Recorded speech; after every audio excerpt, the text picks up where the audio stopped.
میری اطلاع کے مطابق شاید نوٹیفکیشن چودھری پرویز الہی صاحب کو ایکٹنگ گورنر کا تب till the appointment of new governor ان کو گورنر کا چارج لینے کا کہہ دیا گیا ہے. اس نوٹیفکیشن کے تھرو جو کہ کیبنٹ ڈویژن نے نکالا عمر چیمہ صاحب کو نکالنے کا, اس میں یہ کہا گیا ہے. تو اس میں تو وہ آج چارج لے لیں شام کو اس نوٹیفکیشن کے ساتھ, اور ساتھ ہی کانفیڈنس جو ہے صبح وہ ووٹ آف کانفیڈنس لینے کا کہہ دیں. تو وہ پھر اس میں بھی ایک اچھا جی صاحب, آپ الیکشن کمیشن میں بھی گئے تھے. الیکشن کمیشن تو اب اس کے خلاف نہیں جا سکتا کہ ڈی سیڈ نہ کرے, جسے سپریم کورٹ کا حکم آ گیا کہ ان کا ووٹ اکاؤنٹ ہی نہیں ہوگا. تو پھر الیکشن کمیشن میرا خیال ہے اس کے برعکس تو نہیں فیصلہ دے سکتا کہ وہ کہ میں ڈی سیڈ نہیں کرتا ان لوگوں کو, منرف اراکین کو, کہ کہہ سکتے ہیں؟ نہیں, یہ تو فیصلہ بائنڈنگ ہے ان کے اوپر, وہ اس سے وہ ایگزٹ نہیں لے سکتے ہیں. تو وہ دوسری بھی بات یہ ہے کہ میں نے تو آج یہ کہا ہے کہ یا تو آئین بچے گا یا پھر منحرف اراکین بچیں گے. تو یہ دیکھیں, آئین جو ہے وہ ریاست پاکستان کی عوام کا ایک امانت ہے اداروں کے پاس, اس کی حفاظت کرنا اداروں کا فرض ہے. اگر تو وہ آئین کو بچائیں گے وہ ریاست کو بچائیں گے. سر ایک طرف ریاست ہے, یہ پی ٹی آئی اور اس میں منحرف اراکین کا مسئلہ نہیں ہے. یہ ایک طرف ریاست اور اس کا آئین ہے, اور دوسری طرف وہ 25-26 لوگ ہیں جنہوں نے پاکستان کے عوام کو ڈیفیٹ کیا, دھوکہ دیا پارٹی کو, اپنے ووٹرز کو. اچھا چوہدری صاحب, کل یہ پہلے فیصلہ جب آج آپ غالباً کیس کر رہے تھے تو کل 12 بجے الیکشن کمیشن نے سنانا تھا, بعد میں کال لسٹ سے نکال دیا گیا. اس کی کوئی خاص وجوہات ہے؟ دیکھیے, انہوں نے کوئی وقت نہیں طے کیا تھا ٹو بینیفٹ, مطلب الیکشن کمیشن انہوں نے کوئی ہمیں وقت تو نہیں دیا تھا, لیکن بعد میں شاید انہوں نے کہا کہ یہ 12 بجے ہو جائے گا تو وقت چینج ہو جائے گا. لیکن میرا خیال میں شارٹ فیصلہ تو اگر وہ نہیں بھی کریں تو اپنی ویب سائٹ پہ بھی جاری کر سکتے ہیں. وہ کوئی اتنا کوئی ہارڈ اینڈ فاسٹ رول نہیں ہوتا کہ آپ بلائیں اور نوٹس کریں اور یہ کریں وہ کریں. اس فیصلے رائے آنے کے بعد تو فیصلہ جو ہے ویسے بھی ان کو کر دینا چاہیے. کوئی اتنی اور وہاں پہ جو پنجاب کے وہ جو لوگ ہیں, ڈیفیکٹرز ہیں, منحرفین ہیں, جس کے لیے کافی سخت لفظ عوام یوز کرتی ہے, ان کا تو ڈیفینس ہی کوئی نہیں تھا. وہ تو عجیب و غریب باتیں کر رہے ہیں کہ ہمیں پتہ ہی نہیں تھا کہ شہباز شریف کے بیٹے کو, حمزہ شہباز شریف کو ووٹ ڈالنا ہے. اچھا صاحب, ایک اہم سوال اس کے بعد ملک صاحب نے کرنا ہے آپ کی موجودگی میں, کہ ہم ویسے بھی آپ سے سیکھتے ہیں. اچھا جو تھا وہ آپ کے جو ڈپٹی اسپیکر نے الیکشن کرایا تھا مداری صاحب, وہ بھی منرف اراکین تھے. تو الیکشن تو پھر حمزہ شہباز کا بالکل ہی کویسچن مارک ہو گیا بڑا, کہ اگر منرف اراکین ووٹ نہیں ڈال سکتے تو پھر وہ ایک دوسری جماعت کا بندے نے الیکشن کرایا ڈپٹی اسپیکر کا. آفس کیسے ہولڈ کر سکتے ہیں اگر کیا وہ اس فیصلے کی زد میں آتے ہیں؟ شاید بھٹی صاحب یہ ہاں, یہ بالکل میں پوچھنا چاہ رہا ہوں. وہ فیصلہ جو الیکشن ہوا ہے وہ آپ نے کویسچن مارک کا لفظ کیا, میں کہوں گا پلاٹ, یعنی کلنک کا ٹیکا لگ گیا اس کے اوپر. وہ جس طرح کا وہ کانڈکٹ تھا, جس طرح کا وہ الیکشن کرایا گیا تھا, اب اس میں ڈپٹی اسپیکر صاحب اس میں جو ہے آتے ہیں یا نہیں آتے ہیں یہ تو ابھی بات کی بات ہے. ابھی فوری طور پہ جو ہے اس کی امپلیمنٹ جو اپلیکیشن ہے وہ ابھی تو حکومت پہ آئے گی اوور آل. ابھی تو اس کا جو پہلا شکار مجھے حمزہ شہباز شریف صاحب نظر آ رہے ہیں, اور اس کے بعد شاید شہباز شریف صاحب نظر آ رہے ہیں. اس کے بعد ظاہر ہے جو باقی لوگ ہوں گے وہ بھی اس کا جو ہے معاملہ آئے گا. اور اس میں جو میری ریڈنگ ہے اس کی وہ یہ ہے کہ اس کی جو ڈسکوالیفیکیشن بھی انٹیل کر دی ہے میجورٹی نے, اور وہ جو ڈسکوالیفیکیشن ہے وہ سمیع اللہ بلوچ کیس کی روشنی میں, اس کے تناظر میں وہ لائف ٹائم ہے. اچھا چوہدری صاحب, ویسے تو بڑی اوبیس ہے کہ سپریم کورٹ اس کے بعد بات نہیں بنتی. اب یہ جو الیکشن کمیشن کا فیصلہ ہونا ہے یہ اس کی اب کیا اہمیت ہے پہلا, اور دوسرا جو اس کو کلیئر کیجیے گا, پی ٹی آئی کے جو اراکین ہیں جن کو منحرف کہہ رہے ہیں, انہوں نے کیس یہ کیا ہمیں تو کوئی ڈائریکشن ہی نہیں دی, نہ کوئی پارلیمانی ہیڈ تھا پنجاب میں, نہ ہمیں کسی نے ڈائریکشن دی, تو ہم کس طرح پارٹی چھوڑ گئے؟ ہمیں تو پہلے ثابت کریں کسی نے ڈائریکشن دی ہے. تو اس کانٹیکس میں سپریم کورٹ کا ڈیسیژن کدھر آپ دیکھتے ہیں, ذرا اس کی تشریح کر دیجیے گا. بات یہ ہے سر کہ ایک تو خیر ایسی بات نہیں ہے, وہاں پہ ڈاک کا ریکارڈ ہے, ٹی سی ایس کی رسیدیں جو ہیں وہ ساتھ میں لگائی گئی ہیں. اگر کوئی اب بالکل ہی میں نہ مانوں کہوں, اور دوسری بات ہے کوئی ہم سارے پنجابی ہیں وہ کہتے ہیں روٹی نو چوچی تے نہیں کہتے نا, آخر ایم پی ایز ہیں. یہ مطلب اس پہلی تاریخ سے لے کے 16 تاریخ تک ایک کرونالوجی آف ایونٹس ہے, ایک چین آف ایونٹس ہے جس میں کوئی بریک نہیں ہے. یہ بالکل ان کا آج یہ کہنا تھا, لیکن انہوں نے اس کے مقابلے میں ہم نے ڈاک کر بھی لگایا ہے, ریکارڈ لگایا ہے, منٹس آف دا میٹنگ لگائے ہیں چیف وہیب کے, ان کا بیان حلفی لگایا ہے, سبطین خان صاحب پارلیمنٹری لیڈر ہیں ان کا بیان حلفی لگایا ہے, ویڈیو ایویڈنس دیا ہے, بزدار صاحب کا جو ہے وہ ایویڈنس دیا ہے. مطلب ایک 40 صفحے کا ہم نے اس کا ری جوائنڈر دیا ہے جس میں تقریباً شاید 23 یا 30 صفحے جو ہے وہ صرف وہ ایویڈنس کے ہیں، وہ irrefutable ایویڈنس ہے. اور یہ بات کہہ دینا کہ اور پھر ڈینائل نہیں ہے، سر یہ ذرا ذہن میں رکھیے گا، ڈینائل نہیں ہے کسی بھی طرف سے ووٹ حمزہ شہباز شریف صاحب کو کاؤنٹ کرنے کا. یہ جو ڈینائل کا نو اٹ سیلف جو ہے وہ کہ میں نے ووٹ دیا ہوا ہے، اٹ سیلف جو ہے فیٹل ہے فار دا. اور آج یہ جو رائے آئی ہے یہ آئین کی منشا کو سامنے رکھ کے آئی ہے کہ آرٹیکل 63A انسرٹ کرنے کا مقصد آئین میں، اس کا یہ مقصد تھوڑی ہے کہ آپ استعمال کر لیں، آئین کو وائلیٹ کر لیں اور اس کے بعد آپ کہیں جی کہ ٹھیک ہے میں نے مجھ سے یہ نہیں ہوا، مجھ سے وہ نہیں ہوا. یہ تکنیکی جو چیزیں ہوتی ہیں ان کے پیچھے نہیں چھپا جا سکتا. یہ تو ایک بالکل کلیئر کٹ آئین کا، جمہوریت کا. میں نے یہ کہا ہے، وہاں پہ بھی کہا ہے کہ جیسے سینٹ کے روم کے سینٹ میں سیزر کو قتل کیا تھا، ان اراکین نے جمہوریت اور آئین کو نیشنل اسمبلی اور پنجاب اسمبلی میں قتل کیا ہے. مطلب یہ بڑا سیریس انہوں نے ایک کام کیا ہے. انہوں نے سوچا ہی نہیں کہ ہم 2022 میں ہیں، انہوں نے سوچا ہی نہیں کہ قوم کا انٹلیکٹ اور اجتماعی ضمیر کہاں تک پہنچ گیا ہے، اور انہوں نے وہی ایک 90s کی گندی سیاست کی. اور مطلب اس طرح سے ہم لوگ بڑے ہوئے ہیں اس کو دیکھتے ہوئے. آپ لوگ تو رپورٹ کرتے رہے ہوں گے، زیادہ قریب سے دیکھا. ہم لوگ بڑے ہوئے ہیں اس ماحول میں. بی بی صاحبہ کی 18 مہینے میں حکومت پیک کر دی، پھر نواز شریف صاحب کی پیک کر دی. سارا 2 ڈیکیڈ تھا جو پوری قوم کا، وہ اسی میں گزر گیا. کوئی 10 ادھر چلے جاتے تھے پیسے لے کے، کوئی 10 ادھر چلے جاتے تھے کسی اور لالچ میں، اور پوری قوم جو ہے منہ دیکھتی رہتی.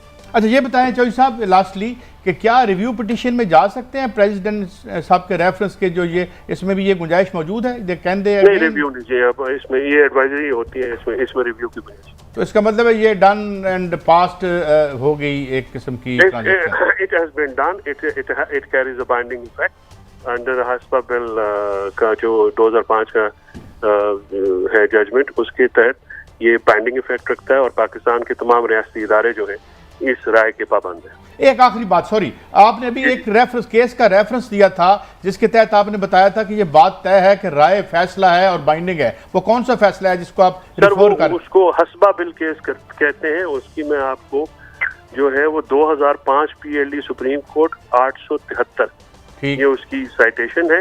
اور اس میں جو ہے یہ افتخار چودھری صاحب کا زمانے کا یہ وہ ریفرنس اگر آپ کو یاد ہوگا. اور یہ غالباً جو ہے یہ فل کورٹ ججمنٹ ہے، یعنی اس میں جو ہے میری اس وقت وہ سامنے قدرتی کھلا ہوا ہے، میں دیکھ رہا تھا اس کو، یہ تقریباً 10 یا 11 ممبر بینچ کا ججمنٹ ہے. اوکے تو اس لیے جو اس کو اگر اوور رائڈ بھی کرنا ہے تو اس سے بڑا بینچ چاہیے، اس سے بڑا بینچ چاہیے گا. Thank you very much Chaudhry صاحب، آپ نے ہمیں وقت دیا. بڑی ان کی تو ایک واضح رائے آئی، اور جو ملک صاحب آپ کے دل میں ایک یعنی تھے ایک زاویے سے آپ نے سوال پوچھا صرف اپنی سیٹسفیکشن کے لیے، اس کا بھی انہوں نے جواب دے دیا. تو بھٹی صاحب آپ اس کی آ جاتے ہیں، یہ تو ہو گیا قانون جدھر سانو کھ نہیں پتا، مطلب ہم جانتے نہیں، ہم ایکسپرٹ نہیں ہیں. اب آگے اس کی پولیٹیکل فالو، اس پہ آپ ذرا بات کریں. دیکھیے پولیٹیکل تو بہت زیادہ ڈیمیج ہوگی حکومت. ایک اخلاقیات بھی چیز ہے. ایک خود جب مسلم لیگ نون کے لوگ منرف ہوئے تھے تو لوٹے سب سے پہلے یہ لے کے گئے تھے. اس طرح کی تنقید کرتے تھے کہ جی خرید و فروخت بند ہونی چاہیے، لیکن اس کے موجد آپ کے دوستی ہیں 85 سے غیر جماعتی الیکشن میں. اب ایک طرف یہ خود کہتے ہیں ضمیر فروخت بند ہونی چاہیے، خرید و فروخت بند ہونی چاہیے، جس کو عوام ووٹ دے اسی کا ووٹ ہونا چاہیے. تو اب آنریبل سپریم کورٹ نے کہہ دیا ہے کہ یہ ووٹ اکاؤنٹ ہی نہیں ہو سکتا کہ ڈل بھی گیا ہے. تو اب اس میں ابہام تو نہیں رہا. اب جیسے گورنر نہیں ہے اور چودھری صاحب کو پاس غالباً گئے تھے تو انہوں نے اوتھ نہیں لیا. اب ایک ہی آئینی سی ٹیکنیکل سی چیزیں ہیں. اب عدالت ہی اس کا انہوں نے کہا نوٹیفیکیشن ہو گیا، وہ آج جا کے بیٹھ جائیں گے. دیکھیں اگر بھی تو ایک مسئلہ ہے نا، دیکھیں نا پاکستان ہے، یہ کوئی آسان ملک نہیں ہے. اگر سپیکر صاحب گورنر بنتے ہیں تو جو ڈپٹی سپیکر ہے لیگلی وہ سپیکر بن جائے گا، اور جو جب سپیکر گورنر بن گئے ان کے خلاف عدم اعتماد ہے تو جو سپیکر مزاری 2 صاحب آئیں گے وہ سب سے پہلے کہیں گے یہ عدم اعتماد کو اب پکڑ لیتے ہیں. تو جو سیاسی کنفرنٹیشن بڑھے گی، میری رائے یہ ہے. اس میں آپ کی بات کا جواب دیتا ہوں. یہاں پہ یہ لڑائی بھائی جب 25 بندے نکل گئے تو کون سی عدم اعتماد؟ نہیں ہاں ایک سوری آپ کی بات کر رہا ہوں. سپیکر کے الیکشن پہ آپ کا ثابت ہونا ضروری نہیں کہ آپ کون ہے، وہ ہڈن ہے. یہ وزیر اعلیٰ ہے، اگر وزیر اعلیٰ کے لیے میں ایم پی ووٹ ڈالتا ہوں مجھے بتانا پڑے گا، میں کہتا ہوں اس کے لیے مجھے بتانا نہیں گورنر پڑے گا۔ صاحب نکل نہیں، گئے، مان لیا، نہیں میں حمزہ صاحب کیسے رہیں گے؟ یہ سارا کنفیوژن ہے، میں یہ کہہ رہا ہوں کنفیوژن کیسے ہے کہ اگر گورنر پرویز رائی صاحب لے لیتے ہیں آئینی طور پر انہیں کہہ سکتے ہیں جی آپ اوتھ لے، ٹھیک ہے، سوری اعتماد کا ووٹ لے، ٹھیک ہے، تو وہ یقینی بات ہے جو مرضی کر لے پیپلز پارٹی اور نون لیگ ملا کے 186 نہیں ہوتے، منرف اراکین کو لینا ہی پڑتا ہے، اس کے بعد کیا آپشن ہے؟ میں یہ کہہ رہا ہوں کہ جب وہ کہیں گے، کس کو کہیں گے؟ وہ کہیں گے اسپیکر کو کہیں گے، کیونکہ وہ خود اسپیکر نہیں رہیں گے، تو جو ڈپٹی اسپیکر جب اسپیکر بنے گا وہ غیر قانونی کام کرے گا؟ میں اسپیکر کا نمائندہ نہیں، میں اپنی بات کر رہا ہوں، مجھے بات کرنے دینا۔ جب آپ اسپیکر وہاں پہ دوست بازاری بیٹھے گا تو وہ یہ بھی کر سکتا ہے کہ جو میرے سے پہلے اسپیکر تھے ان کے خلاف ایک عدم اعتماد ہے، پہلے اس پہ ووٹ کر but now he is a governor, میرا خیال ہے اسپیکر تو یار سیٹ میں ہی نہیں رہا۔ ملک صاحب میں ذرا لوگوں کی آسانی کے لیے بتا دوں، فی الحال ڈپٹی اسپیکر کو چھوڑ دیں، گورنر پنجاب جو بھی ہوں گے انہوں نے سی ایم پنجاب کو ڈائریکشن دینی ہے کہ آپ اعتماد کا ووٹ لیں، اس سے پہلے وہ دوسری نہیں لا سکتے۔ ہاں وہ اعتماد کا ووٹ لے آتے ہیں، اگر پہلے تو وہ ثابت کرے نا وہ سی ایم ہے۔ فی الحال بادی النظر میں جو سپریم کورٹ کا ڈیسیژن آیا وہ وزیر اعلیٰ نہیں رہتا کہ وہ 25 ووٹ مائنس کرنے ہوں گے، وہ تو 100% ہاں اگر وہ ووٹ لے لیتے ہیں پھر وہ ڈپٹی اسپیکر یا اسپیکر کو چیلنج کر سکتے ہیں۔ فی الحال بادی النظر میں 25 جو انہوں نے خود اعتراف کیا ہے کہ پی ٹی آئی لوگوں نے ووٹ دیا ہے 197 ہوئے ہیں، انہیں 197 ہاں تو 186 چاہیے، بٹی صاحب اگر تو 25 مائنس کرنے تو دنیا کی کوئی طاقت سی ایم تو بس فیصلہ آج وہ تو دنیا کی کوئی آپ کو سیٹسفائی کرتا ہوں کہ چیمہ صاحب کو سیک کرنے کے بعد پرائم منسٹر آف پاکستان نے کہا کہ جناب اسپیکر صاحب جا کے آپ سنبھالیں، یہ آرڈر آپ کی فیڈرل گورنمنٹ کا تھا کہ جناب اسپیکر جو ہیں وہ چودھری پرویز الہی ہوں گے، اب وہ واپس جا کے کہ نہیں ایس سیٹ تک واپس ہو، اسی تھوڑے خلاف نو کانفیڈنس کرنی ہے۔ نہیں آپ بات نہیں سمجھ رہے۔ اچھا اسپیکر صاحب نے ریفیوز کر دیا کہ میں گورنر نہیں بنتا، وہ بات ہے یار، نوٹیفیکیشن قاضی صاحب وہ ان کے گورنر بننے سے پہلے کی تاریخ اس سے پیش ہوئی ہے، میں اس کی بات۔ اچھا ملک صاحب کیا آئینی بحران پیدا نہیں ہو گیا؟ میں کہتا ہوں آئینی بھی ہو گیا، پولیٹیکل بھی ہو گیا۔ میرا آرگومنٹ تو شاید آپ اس طرف چلے گئے، میرا آرگومنٹ یہ تھا کہ اس میں سیاسی جو پی ٹی آئی کی اور پی ایم ایل ایل کی محاذرہ بڑھ گئی ہے، میں یہ کہنا چاہ رہا ہوں۔ اس میں یار ایک سیاسی جماعتوں کا اختلاف ہے، جب سپریم کورٹ کے جج صاحبان ایک حکم دے دیتے ہیں اس پہ امپلیمنٹ ہونا ضروری ہے۔ یہ کہتے ہیں آئینی بحران ہو گیا۔ جب آپ دوسری پارٹی کے 25 بندے توڑیں گے، واردات کریں گے تو آئینی بحران تو ہوگا نا، یو آر میکنگ۔ تو آپ کا کیا خیال ہے جنہوں نے یہ آئینی بحران کریٹ کیا ہے، کیا کرنا چاہیے ان کے بارے میں؟ جنہوں نے خریدا ہے لوگوں کو ان کو یا انہوں نے رہن دیئے، یا قانون میں سے کوئی نقطہ نکال کے لائیں کہ یہ ٹکے رہیں، کیا کریں؟ سزا ہونی چاہیے، ان کو سزا ہونی چاہیے، کورس ہونا چاہیے جو قانون جس دیکھیں طرح قائد چلتا صاحب، ہے۔ دو جو پریزیڈنٹ صاحب نے سپریم کورٹ سے رائے مانگی تھی نا، دو تھی، ایک ان کی مدت میعاد کتنی ہوگی ڈسکوالیفیکیشن کی، انہوں نے وہ دوبارہ پریزیڈنٹ صاحب کو بھیج دیا اس میں اسمبلی قانون سازی کرے، لیکن ووٹ جو 25 پڑے ہیں وہ تو کرسٹل کلیئر بات ہوگی، اس میں تو ابھی ابہام ہی نہیں رہا۔ اس کو کیسے بائی پاس کریں گے؟ کوشش تو بہت کر رہے ہیں ہم کہ وہ بائی پاس کریں، جو مرضی کر لیں، سپریم کورٹ کے حکم کے آگے کسی سی ایم وزیر اعلیٰ کا نہیں، ہم سب اس کے پابند ہیں، اس فیصلے پہ آپ بات کر سکتے ہیں، کیونکہ ون ٹائم ڈسکوالیفیکیشن تو ان کی ہو گئی نا جی، اس کا ووٹ ہی زیرو ہو گیا۔ ڈسکوالیفیکیشن چھوڑے، وہ تو کل الیکشن کمیشن اناؤنس کر دے گا، میرا خیال اس کے پاس بھی اور کوئی آپشن نہیں رہی۔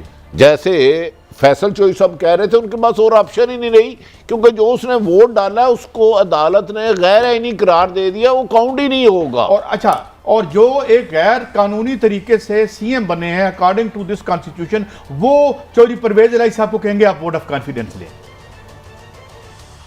What about that?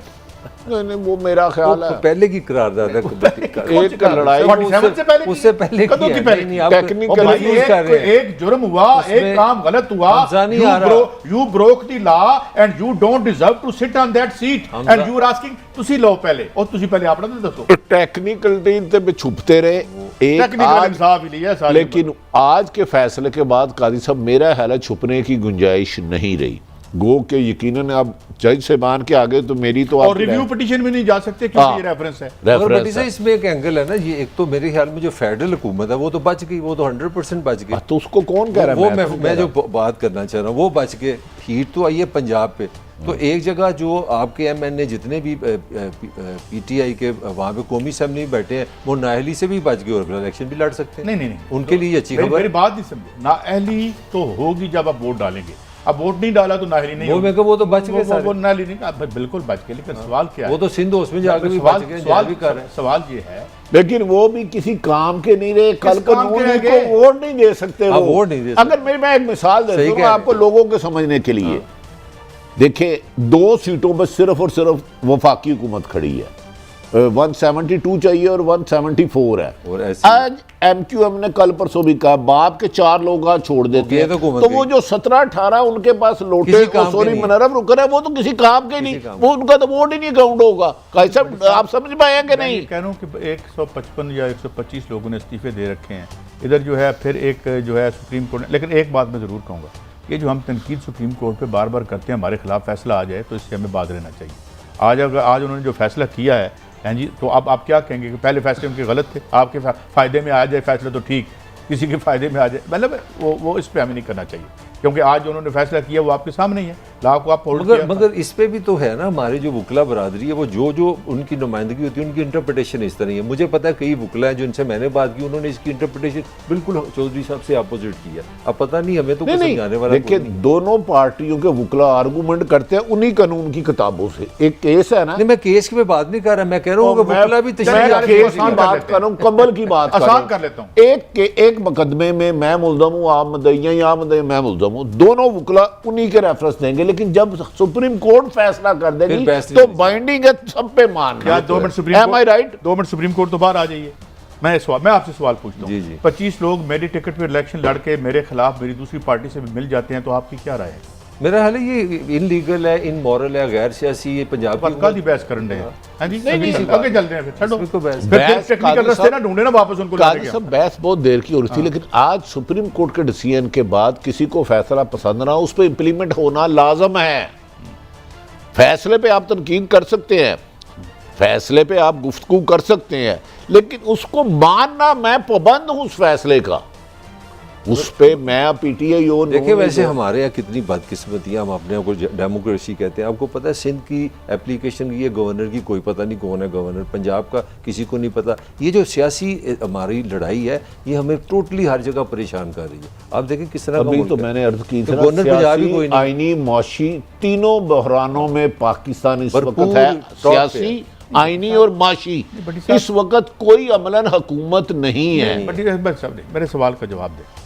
جب آپ پارلیمنٹ کے جو ممبران خدا نخواستہ بہت باعزت ہیں, انہیں آپ کریانے کی ہٹی کا کوئی آپ کموڈیٹی سمجھ لیں گے, اور پھر گلہ کسے کر رہے ہیں آپ؟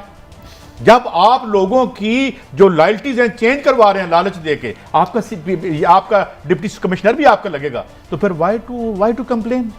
Who is to blame? Sufferer تو میں سفرر ہوں, but who is to blame? اجازت دیں, مجھے بریک لینی ہے. بات یہ ہے کہ ہم دوسرے بہت کیچڑ اچھالتے ہیں, کبھی اپنے گریبان میں دیکھیں, پتہ نہیں ناک ہی بند کرنی پڑ جائے. معافی چاہتا ہوں, ہم سب کو ٹھیک ہونا چاہیے. ایک بریک کے بعد حاضر ہوتے ہیں. مزید خبریں ہیں, نگران سیٹ اپ پر مشاورت کیا شروع ہو چکی ہے, اور سب سے اہم بات, IMF کل کیا ہمارا حشر کرے گا ان چند ٹکوں کے لیے جو ہمیں ڈیفالٹ سے بچانے والے ہیں مبینہ طور پر. بریک کے بعد.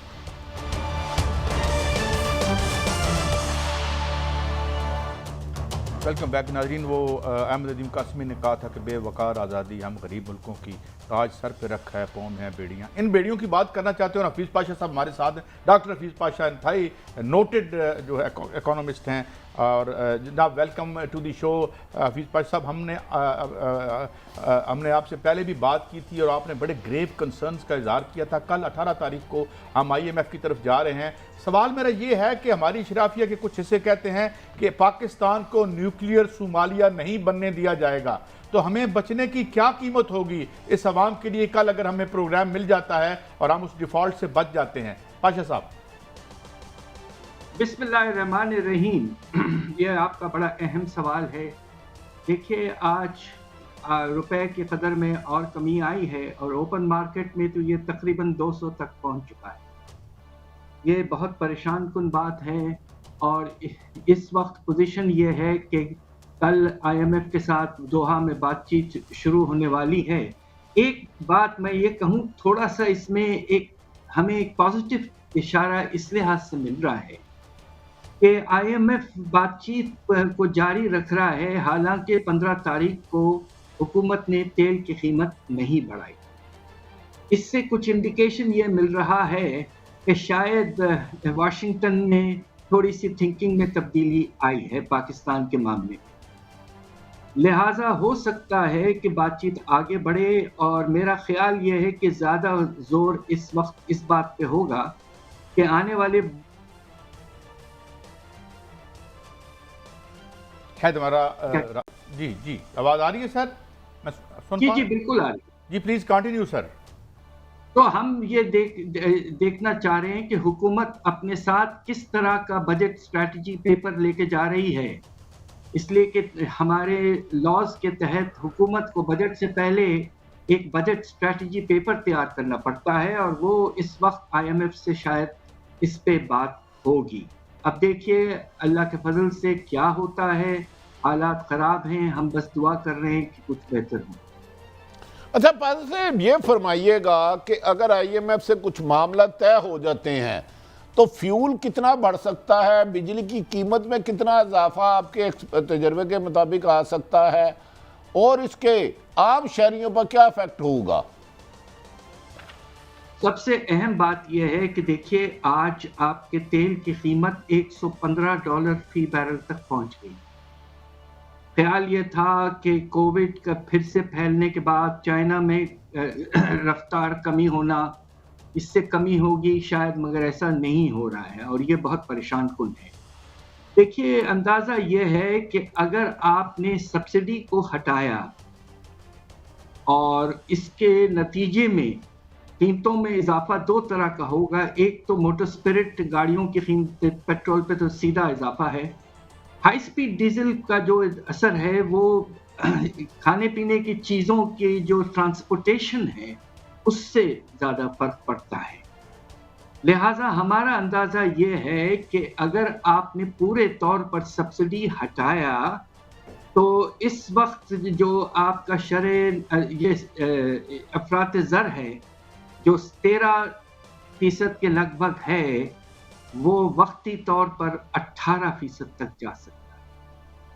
تو بہت اضافے کی ہمیں پریشانی تو ضرور ہے، مگر ہو یہ رہا ہے کہ چونکہ ڈیسیشن نہیں لیا جا رہا ہے تو روپے میں گراوٹ چلتی جا رہی ہے، اور اس سے ہی افراط زر میں اضافہ ہونے طرح پیدا ہو چکا ہے۔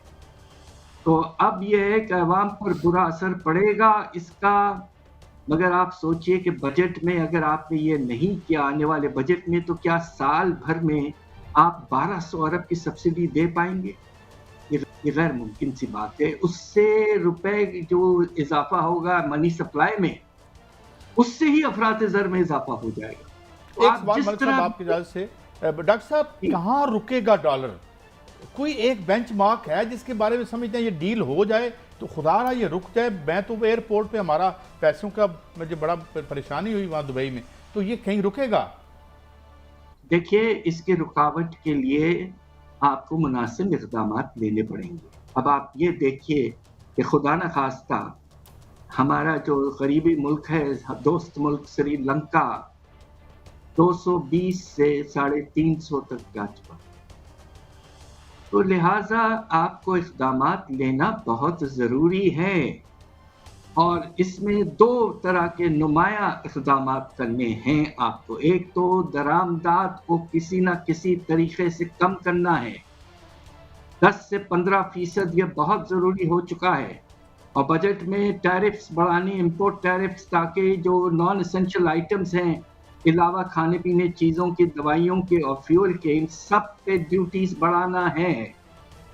دوسری طرف آپ کو یہ کرنا ہے کہ آپ کا جو ٹیکس کا نظام ہے اس میں بہت ہی نمایاں طور پر تبدیلیاں لانی پڑیں گی۔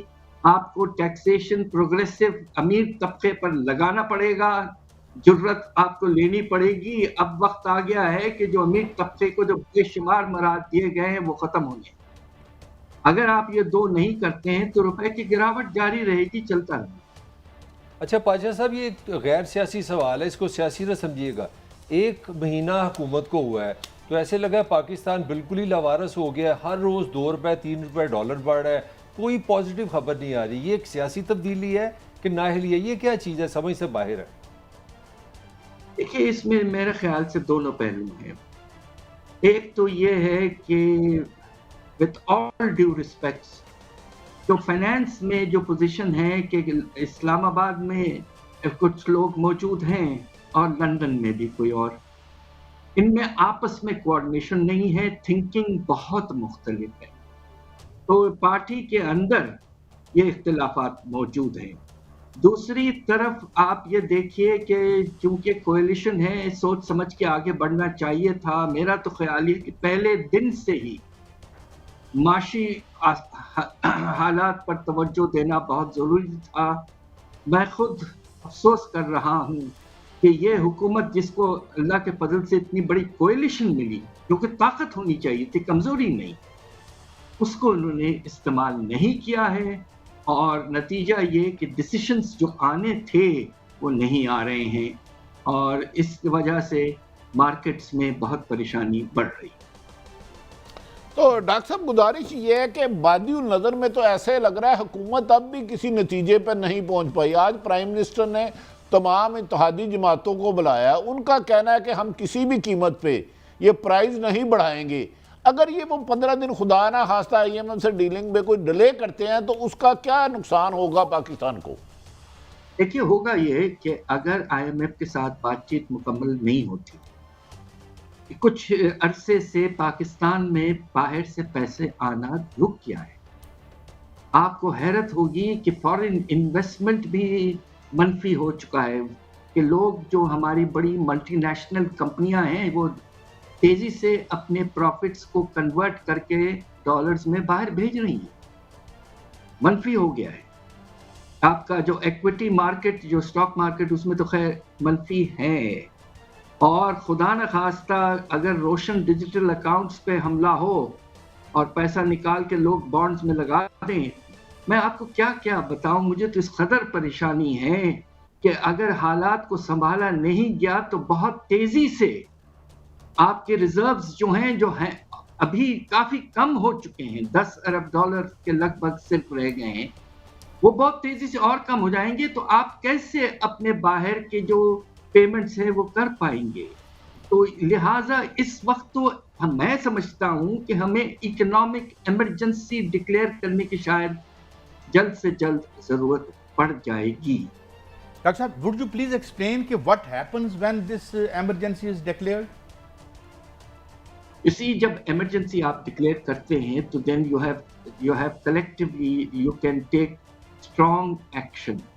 آپ کو یاد ہوگا کہ ایک نیشنل ایکشن پلان بنا تھا 2015-16 میں ٹیررزم کے خلاف، ماشاءاللہ بڑی کامیابی.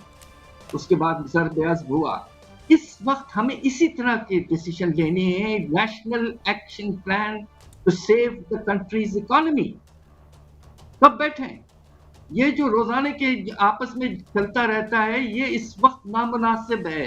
میں ایک ریٹائرڈ پروفیسر کے تحت گزارش کر رہا ہوں، خدا کے لیے ملک کا سوچیں. اس وقت سب بیٹھیں، ڈیسیشنز لیں، اگر سخت ہیں تو سخت ہیں لیں، اور ریلیف کسی طرح سے جو غریب طبقے ان کو پہنچائیں. مگر جو امیر طبقہ ہے وہ پوری طور پر ٹیکس دے اور قیمتیں دے. یہ وقت آ چکا. ڈاکٹر صاحب وہ کون سے ایک دو ایسے ڈیسیجن ہیں جو فوراً ہمیں لینے کی ضرورت ہے؟ سب سے پہلے آغاز کیجئے کہ آپ امپورٹس پر کمی لائیں گے تو ارجنسی سے ابھی آپ کے جو امپورٹ کے جو ڈیوٹیز ہیں وہ بہت کم ہیں. آپ کو حیرت ہوگی پاکستان میں ہم نے اپنے معاشرے کو کھولا رکھا ہے. ہندوستان، بنگلہ دیش وغیرہ میں ڈیوٹیز ہم سے 2 گنا ہیں. اب وقت آ گیا ہے کہ ہم اپنی اکانومی کو پروٹیکٹ کریں. ہمارے جو درآمدات ہیں ان کو واضح طور پر کم کریں، خاص طور پہ نان اسینشل آئٹم. صرف 3 آئٹم پہ آپ ڈیوٹی نہ بڑھائیں، کھانے پینے کے اشیاء، دوائیاں اور فیول. باقی سب پہ آپ کو بڑھانا ہے، ورنہ ایک وقت خدا نہ خواستہ ایسا آئے گا جب آپ کو بین کرنا پڑے گا، کوٹا لگانا پڑے گا. دوسری طرف آپ بجٹ جلد سے جلد لائیں، اس میں ایک پالیسی اس طرح کریں کہ آپ ٹیکسز میں اضافہ کریں، جس طرح میں نے پچھلے پروگرام میں بھی کہا اس میں بہت گنجائش ہے. اور اس کے نتیجے میں آپ آہستہ آہستہ پیٹرول کی قیمتیں بڑھائیں، ایک وقت پہ بنانے کی ضرورت نہیں ہے، اور سبسڈی کو سال بھر میں آہستہ آہستہ ختم کریں، اور جو ریونیوز آپ کو سبسڈی دینے کے لیے چاہیے وہ آپ اپنے نئے ٹیکسیشن میجر سے حاصل کریں، بجٹ لے آئیں جون کے پہلے ہفتے، اور شو کریں ملک کو کہ ہم نے تھنکنگ کی ہوئی ہے کلیکٹیولی، اور ہم ایک اچھا سخت مناسب بجٹ لا رہے ہیں. ہم اس حکومت سے یہی ایکسپیکٹ کرتے ہیں. ڈاکٹر صاحب یہ فرمائیں کہ ابھی یاد ہوگا، ظاہر آپ کو کیا یاد نہیں ہوگا، آپ کے شعبے کے متعلق جو فرسٹ جو رجیم آف ریفارمز تھی آئی ایم ایف کی، اور پھر یہ شوکت عزیز صاحب نے کی تھی، پھر WTO ہم نے سائن کیا، تو کیا ہم انڈیپینڈنٹ ہیں کہ ہم ڈیوٹیز کریں یا بین کر دیں کوئی امپورٹس، یا جس طریقے سے ہم نے کھولا تھا معیشت کو 80s میں جو اس طرح بیڑا غرق ہوا، تو کیا ہم لیگلی ہمارے ہاتھ تو نہیں بندھے ہوئے؟ نہیں بندھے. دیکھیں ایمرجنسی پروویژنز WTO کے لاز میں اور پروویژنز میں موجود ہے، اور مختلف وقتوں پر بہت سے ملکوں نے یہ کیا ہے. آپ کو بالکل ٹرانسپیرنٹلی اپنی امپورٹ پالیسی بتانی پڑتی ہے. آپ اپنا جو کسٹمز ٹیرف کا شیڈیول ہے اگر اس میں تبدیلی لا رہے ہیں تو واضح طور پر بتائیے، یہ نہیں کہ چھپے چھپائے ریگولیٹری ڈیوٹی SRO وغیرہ اس طرح کی بدماشیاں نہ کریں. واضح طور پر ٹرانسپیرنٹلی کسٹمز ٹیرف میں واضح طور پر پورا ٹیرف جو ہے وہ بتائیں.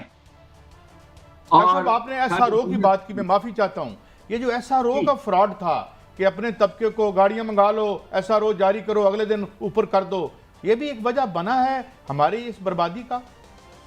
بالکل. میں آپ کو کیا بتاؤں، آپ کو سن کے حیرت ہوگی. کپاس کی امپورٹ پر آپ کو پتا ہے ڈیوٹی کتنی ہے؟ 0. ایپٹما ماشاء اللہ طاقتور بزنس انڈسٹری، ان کو فری ملتا ہے ڈیوٹی سے ہمارا کپاس، اور ہمارا اپنا کسان جو کپاس گرو کرتا ہے اسے تو آپ نے بالکل ہی ختم کر کے چھوڑا. ہندوستان میں اسی آئٹم پر 60% لگتا ہے ڈیوٹی. دوسری طرف آپ نے شوگر پر اتنی پروٹیکشن دے دی، ریگولیٹری ڈیوٹیاں لگا دی وغیرہ وغیرہ، تاکہ جو آپ کے شوگر فیکٹری کے اونرز ہیں ان کی پروفٹ بہت بڑھ جائے، باہر سے چینی کی قیمت بہت بڑھ جائے. اس طرح کی حرکتیں ہوئی ہیں. اب کب تک آپ اس کو چھپائیں گے؟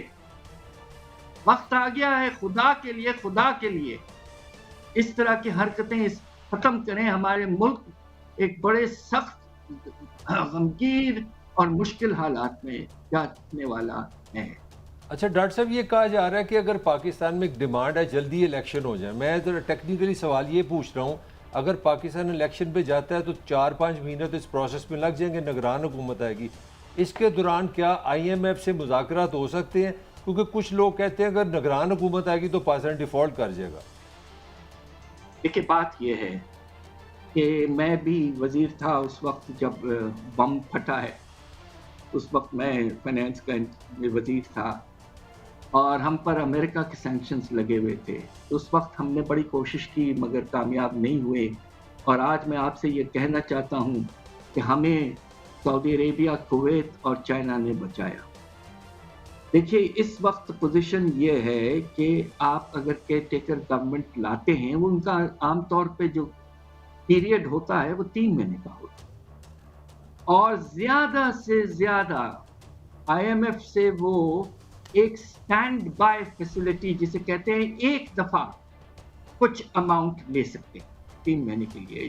ہم نے 96 میں لیا تھا، میں نے نیگوشیٹ، مگر ایک مسلسل پراپر پروگرام 2 سال 3 سال کا جسے ہم کہتے ہیں کہ ایکسٹینڈڈ فائنانس فیسلٹی، جو اس وقت ہے 3 سال کے لیے تھا اور وہ اس وقت سپٹمبر میں ختم ہونے والا ہے، اس طرح کی فیسلٹی آپ کے جو کیئر ٹیکر گورنمنٹ ہے وہ نیگوشیٹ نہیں کر سکتے. تو گویا یہ ہے کہ یہ پولیٹیکل گورنمنٹ ہی جو ہے وہ کرے گی. اچھا ڈاکٹر صاحب، لاسٹ ٹائم آپ نے ایک ٹرم استعمال کی تھی کہ ہم نے لاسٹ کویسچن کہ یہ پولیٹیکل اکانومی کی طرف جانا پڑے گا. What do you mean by that sir?